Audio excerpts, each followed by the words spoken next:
बीते दिन सुबह जम्मू कश्मीर के श्रीनगर से तीर्थ यात्रियों के हज का पहला जत्था 320 हज करने के लिए सऊदी अरेबिया की मदीना की ओर रवाना हो गए। इस बीच श्रीनगर एयरपोर्ट पर हज यात्रियों में बड़ा उत्साह देखा गया।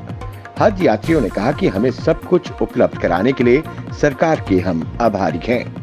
हम सच में खुश हैं कि अल्लाह ने हमें इतनी कम उम्र में हज करने की अनुमति दी है। वहीं उन्होंने कहा कि हम कश्मीर में शांति और सुख और समृद्धि के लिए दुआ करेंगे। पीपल्स डेमोक्रेटिक पार्टी पीडीपी के अध्यक्ष महबूबा मुफ्ती ने कहा कि उनकी पार्टी जम्मू कश्मीर के युवाओं के भविष्य की सुरक्षा के लिए लड़ रही है। महबूबा मुफ्ती ने ये भी कहा कि उन्हें दुख होता है कि जब महिलाएं अपने बेटों और युवा रिश्तेदारों के बारे में बात करती हैं जो सलाखों के पीछे बंद हैं। चिराग शरीफ में एक जनसभा को संबोधित करते हुए उन्होंने कहा कि हम अपनी युवा पीढ़ी के भविष्य और अपने लोगों के अधिकारों के लिए लड़ रहे हैं। लद्दाख लोकसभा सीट पर चुनाव प्रचार के लिए प्रत्याशियों के पास अब सिर्फ 10 दिन बचे हैं। इस 1.5 हफ्ते में चुनाव प्रचार में गर्माहट लाने के लिए भाजपा तो चुस्त है, लेकिन कांग्रेस अभी भी सुस्त सी नजर आ रही है। भाजपा अपने प्रत्याशी ताशी ग्याल्सन बीजेपी उम्मीदवार के समर्थन में स्टार प्रचारक उतारने के क्रम में वीरवार को केंद्रीय मंत्री किरेन रिजिजू के लेह में चुनावी सभा को संबोधित किया। वो 10 मई तक यहाँ रहेंगे। इसके बाद 12 मई को रक्षा मंत्री राजनाथ सिंह की चुनावी रैली होगी। लद्दाख प्रदेश भाजपा की पूरी कोशिश है कि प्रधानमंत्री नरेंद्र मोदी या केंद्रीय गृह मंत्री अमित शाह की रैली कराई जाए। प्रधानमंत्री की आर्थिक सलाहकार परिषद की रिपोर्ट बताती है कि 65 साल में हिंदुओं की आबादी में गिरावट हुई है, जबकि मुसलमानों की आबादी में बढ़ोतरी हुई है। आर्थिक सलाहकार परिषद की रिपोर्ट के बाद देश में सियासत गर्म होने लगी है। सियासी गलियारों से लेकर हिंदुओं की पैरोकारी करने वालों के गलियारों में कहा जाने लगा है कि अगर हिंदुओं की आबादी कम हो रही है तो जनसंख्या नियंत्रण कानून बनाए जाने की तैयारी की जानी चाहिए। वहीं राजनीतिक जानकारों के मुताबिक अब बचे हुए चुनाव में ये मुद्दा बड़े जोर शोर से उठेगा।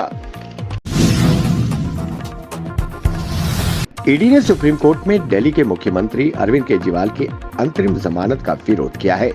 ईडी ने केजरीवाल को जमानत मिलने से पहले अदालत में एक हल्फनामा दायर किया। इसमें कहा गया है कि कानून सभी के लिए बराबर है और चुनाव प्रचार कोई मौलिक, संवैधानिक या कानूनी अधिकार नहीं है।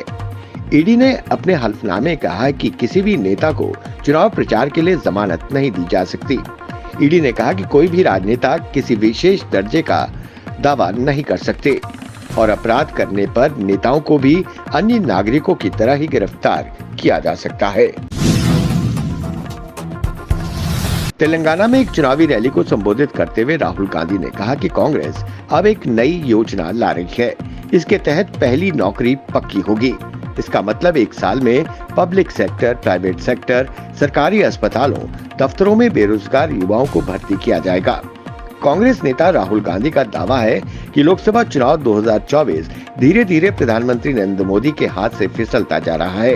प्रधानमंत्री मोदी युवाओं का ध्यान भटकाने के लिए नाटक करने की कोशिश कर रहे हैं। शिवसेना उद्धव बाल ठाकरे के नेता संजय राउत ने प्रधानमंत्री नरेंद्र मोदी को लेकर बड़ा ही विवादित बयान दिया है। उन्होंने महाराष्ट्र में औरंगजेब की कब्र खोदने का जिक्र करते हुए कहा कि अगर मुगल शासक को मराठा वीरों ने दफना डाला तो प्रधानमंत्री तू क्या चीज है। संजय राउत ने अपनी भाषा में प्रधानमंत्री मोदी के लिए तू ता तड़ाक की बात की। राउत ने इतिहास पढ़ने की नसीहत देते हुए कहा कि औरंगजेब का गांव वही है जहां प्रधानमंत्री मोदी आते हैं। संजय राउत का ये बयान सोशल मीडिया पर वायरल हो रहा है। कांग्रेस नेता राहुल गांधी ने प्रधानमंत्री नरेंद्र मोदी पर झूठे प्रचार करने का आरोप लगाया है। उन्होंने एक वीडियो संदेश जारी कर कहा, आगामी 4 जून को इंडिया गठबंधन की सरकार बनेगी। राहुल गांधी ने कहा कि सरकार बनने के 3 महीने के भीतर ही 30 लाख सरकारी पदों पर भर्ती की प्रक्रिया शुरू करने का उन्होंने दावा किया।